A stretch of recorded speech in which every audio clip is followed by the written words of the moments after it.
Hi friends, welcome to Zeenath'sworld. இன்னைக்கு நம்ம சேனலில் நம்ம பண்ண போகிற ரெசிபி கேபேஜ் கறி. நம்ம நான்வெஜ் ஸ்டைலில் இன்னைக்கு இந்த முட்டைகோஸ் கறியை பண்ண போகிறோம். இப்போ இதை எப்படி பண்ணுறதுன்னு நம்ம பார்ப்போம். நான் ஒரு கை அளவு கடலைப்பருப்பை ஒரு அரை மணி நேரம் நல்லா ஊற வச்சுருக்கேன். அது கூடவே கோஸையும் நல்லா சின்னதாக கட் பண்ணி ரெடியாக வச்சுருக்கேன். இப்போ நம்ம அடுப்பில் பேனில் ஒரு 3 ஸ்பூன் ஆயில் ஊற்றிக்கலாம்.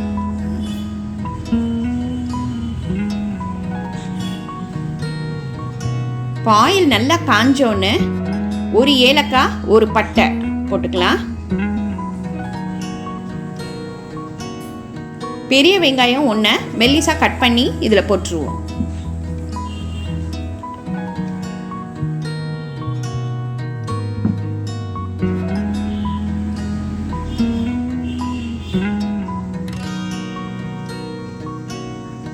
உப்பு தேவையான அளவு போட்டுக்கலாம். இப்போது வெங்காயத்தை நம்ம நல்லா ஃப்ரை பண்ணிடுவோம். இப்போ வெங்காயம் நல்லா ஃப்ரை ஆயிடுச்சு. இப்போ அதில் இஞ்சி பூண்டு பேஸ்ட் ஒரு ஸ்பூன் போட்டுப்போம்.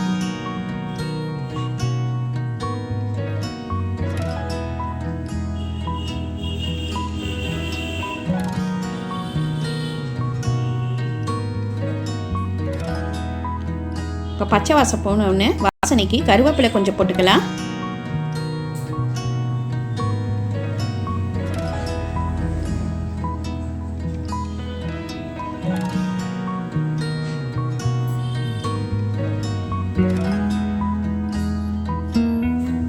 அது கூடவே பச்சை மிளகா 2 சின்ன சின்னதாக இந்த மாதிரி கட் பண்ணி போட்டுருங்க.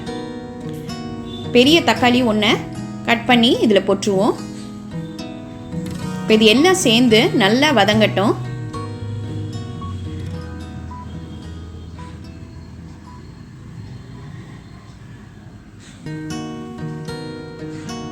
இப்போ இதெல்லாம் நல்லா வதங்க ஆரம்பிச்சிருச்சு. இப்போ நம்ம மசாலாவை போட்டுடலாம். நம்ம வீட்டில் அரைச்சிக்கிற இந்த குழம்பு தூள் இருக்கும்ல, அது ஒரு 2 ஸ்பூன் போட்டுப்போம். கரம் மசாலா 1 ஸ்பூன் போட்டுக்கலாம். வெறும் இந்த மசாலா தான் நம்ம போட போகிறோம். இப்போ இதையும் சேர்த்து மசாலா வாசனை போகிற வரைக்கும் நல்லா வதக்கிடுவோம். இதை நீங்கள் குக்கரில் பண்ணணுன்னாலும் பண்ணலாம். ஒரு 2-3 விசில் வச்சோன்னா ஈஸியாக ரெடி ஆயிரும். நான் உங்களுக்கு வீடியோவில் கிளியராக காட்டணுன்றதுக்காக தான் இந்த மாதிரி பேனில் பண்ணுறேன். நீங்கள் குக்கர்லேயே கூட ஸ்ட்ரெயிட்டாக பண்ணிடலாம்.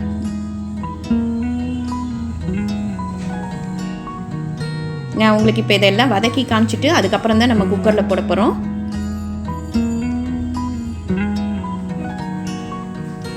இப்போ நம்ம கட் பண்ணி வச்சுருக்கிற அந்த கோஸை போட்டுடலாம். கூடவே ஊற வச்சுருக்கிற அந்த கடலைப்பருப்பையும் இதில் போட்டுருவோம். இது எல்லாத்தையும் சேர்த்து ஒரு 2 நிமிஷம் நல்லா வதக்கிடுவோம். கடலைப்பருப்பு குக்கரில் போட்டால் தான் நல்லா வேகும். அதனால் இப்போ இது எல்லாத்தையும் நம்ம நல்லா வதக்கிட்டு ஒரு அரை கிளாஸ் தண்ணி ஊற்றிடுங்க. அப்போ தான் நல்லா கொஞ்சம் கிரேவியாக வரும். இப்போ இது எல்லாத்தையும் நம்ம நல்லா வதக்கிட்டு குக்கரில் போட்டுடலாம். இப்போ நான் இங்கே எல்லாத்தையும் குக்கரில் போட்டு ஒரு 3 விசில் வச்சு எடுத்துடுறேன். இங்கே பாருங்கள், சூப்பராக எப்படி வந்துருச்சு பாருங்கள். நல்லா கறி குழம்பு வாசனை அடிக்குது. ஒரு டிஃப்ரெண்ட்டான ரெசிபியாக இருக்கும். சப்பாத்திக்கு தோசைக்கெல்லாம் இது ரொம்ப டேஸ்ட்டாக இருக்கும். பூரிக்கு ரொம்ப டேஸ்ட்டாக இருக்கும். இதை 5 to 10 மினிட்ஸ்க்குள்ளே நம்ம குக்கரில் பண்ணிடலாம். இப்போ நல்லா வெந்துருச்சு பாருங்கள், நல்லா கிரேவியாகவும் இருக்குது. இப்போ இதை நம்ம திரும்ப பேனில் போட்டுடலாம். அவ்வளோதாங்க, சூப்பரான நம்மளோட கேபேஜ் கறி ரெடி ஆயிடுச்சு. ரொம்ப ஈஸியான ரெசிபி.